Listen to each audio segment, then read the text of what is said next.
রূপপুর গ্রামের একদম শেষ প্রান্তে, যেখানে জঙ্গল শুরু হয়েছে, সেখানে ছিল এক বিশাল পুরনো জমিদার আমলের পুকুর। গ্রামের লোক একে বলত অন্ধকার পুকুর। দিনের বেলাতেও এই পুকুরের পানি কেমন কালো দেখাত, আর চারপাশটা থাকত থমথমে।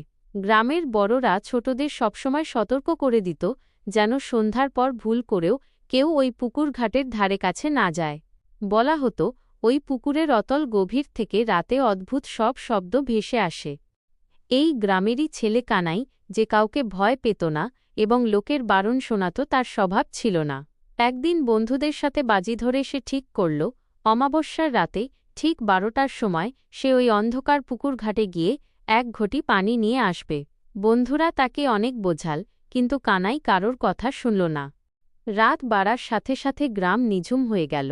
হাতে একটি টর্চ আর কাঁসার ঘটি নিয়ে কানাই পুকুর পাড়ের দিকে হাঁটা দিল। জংলি রাস্তা দিয়ে যাওয়ার সময় ঝিঁঝি পোকার ডাক আর শুকনো পাতার মরমর শব্দে পরিবেশটা আরও ভুতুড়ে হয়ে উঠছিল। পুকুর পাড়ে পৌঁছে কানাই টর্চের আলো ফেলল পানির ওপর। পানি একদম স্থির, যেন কালো কুচকুচে আয়না। সে ধীর পায়ে ঘাট দিয়ে নিচে নামতে লাগল। ঘাটের পাথরগুলো শ্যাওলায় পিচ্ছিল হয়েছিল।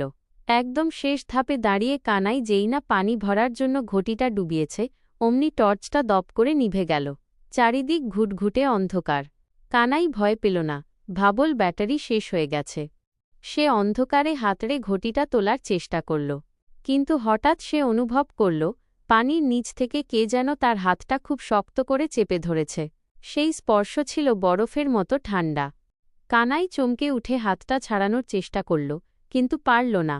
ধরপড় করতে করতে সে দেখল, পুকুরের মাঝখান থেকে ধীরে ধীরে পানির ওপর কিছু একটা ভেসে উঠছে। ওটা কোনো মানুষ নয়, ধোঁয়ার মতো কালো একটা অবয়ব, যার দুটো চোখ জ্বলন্ত আগুনের মতো লাল। সেই অবয়বটা কোনো শব্দ না করে ভেসে ভেসে ঘাটের দিকে এগিয়ে আসতে লাগল। কানাই ভয়ে চিৎকার করতে চাইল, কিন্তু তার গলা দিয়ে কোনো আওয়াজ বেরোল না।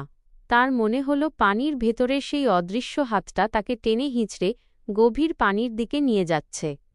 ঠিক তখনই গ্রামের মন্দির থেকে ভোরের প্রথম আজান বা শঙ্খধ্বনি, কার্টুনের ধরন অনুযায়ী বেছে নেওয়া যাবে, ভেসে এল।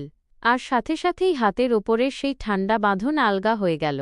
পানির ওপরের সেই কালো ছায়াটাও বাষ্পের মতো মিলিয়ে গেল। কানাই কোনোমতে প্রাণ হাতে নিয়ে দৌড়ে ঘাটের ওপরে উঠে এল। সে পেছনে ফিরে দেখার সাহস পায়নি। ঘটি আর টর্চ ওখানেই পড়ে রইল। পরদিন সকালে গ্রামের লোকেরা কানাইকে পুকুর পাড়ে অজ্ঞান অবস্থায় পড়ে থাকতে দেখে। তার হাতের কবজিতে ছিল কালশিটে কালো আঙুলের দাগ। সেই দিনের পর থেকে কানাই আর কোনোদিন রাতে ঘর থেকে বের হয়নি। আর রূপপুর গ্রামের কেউ ভুলেও আর ওই অন্ধকার পুকুরের নাম মুখে নেয় না। আজও অমাবস্যার রাতে ওই পুকুরঘাট থেকে নাকি ঘটি ডোবানোর শব্দ শোনা যায়।